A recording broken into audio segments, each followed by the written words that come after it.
जमाली साहब से, शौकत अजीज़ साहब से लेकर जितने भी वज़रा गुज़रे हैं उनके साथ मुझे अल्हम्दुलिल्लाह शरफ़ हासिल हुआ। और अरब वर्ल्ड के तकरीबन जितने भी सरबराहान ममलकत हैं सबके साथ मैंने तर्जमे के फ़राइज़ जो हैं वो सर अंजाम दिए हैं।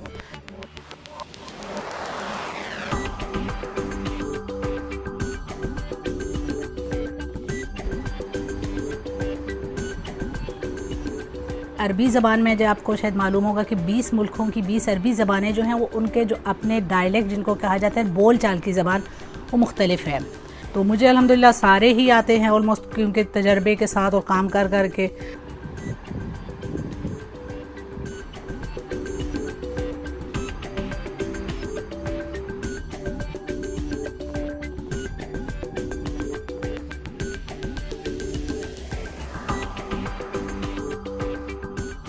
ज़ाहिरी बात है जब आप बड़े लोगों के साथ VIPs और सरबराहान ममलकत का ट्रांसलेशन करेंगे तो वो तो अपनी लहजे में ही बोलेंगे, तो उस वक्त फिर आपके पास इतना चांस नहीं होता है कि आप कहें कि मुझे समझ नहीं आया या आप दोबारा से कह दें। तो वहाँ पर फिर क्योंकि हर कोई अपनी वो जब बोलता है तो उस वक्त फिर आपको फ़ौरन से उसी मिनट में आपने उसको अंग्रेज़ी में या उर्दू में करना होता है हमारे अपने जो हाई डिग्निटीज़ के लिए, तो वो फिर आपको समझ आने के लिए, तो उस पर भी मैंने इसलिए फिर ज़्यादा मेहनत की।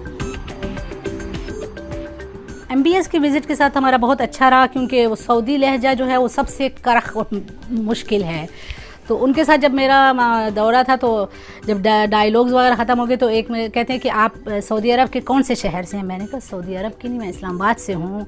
एक्सीलेंसी कुछ मिस्टेक तो नहीं हुई कि मैंने तो नहीं कहा कहीं पर मैं सऊदी। कहते नहीं, आप मक्का की ज़बान बोल रही हैं और ये जो है हमारी हिजाज़ी जो है इस पर तो हम लोगों का मतलब कोई भी नहीं बोल सकता, क्योंकि वो सारे अल्फाज जो हैं बिल्कुल वो गले के डीप से निकालते हैं, जैसे कि आप कलाकंद और काफ बहुत ज़्यादा कराची वालों की तरह। तो ये आपने कैसे बोल रही हैं? तो मैंने कहा अल्हम्दुलिल्लाह इसका मतलब ये है कि आप लोगों को पता नहीं लगा कि हम पाकिस्तानी कोई आपका तलफ़्फ़ुज़ आपके स्टाइल में करें। तो बड़ा वो हैरान हुए कि 2 दफ़ा उन्होंने कहा आप पाकिस्तानी हैं। मैंने कहा नहीं मैं पाकिस्तानी हूँ अल्हम्दुलिल्लाह।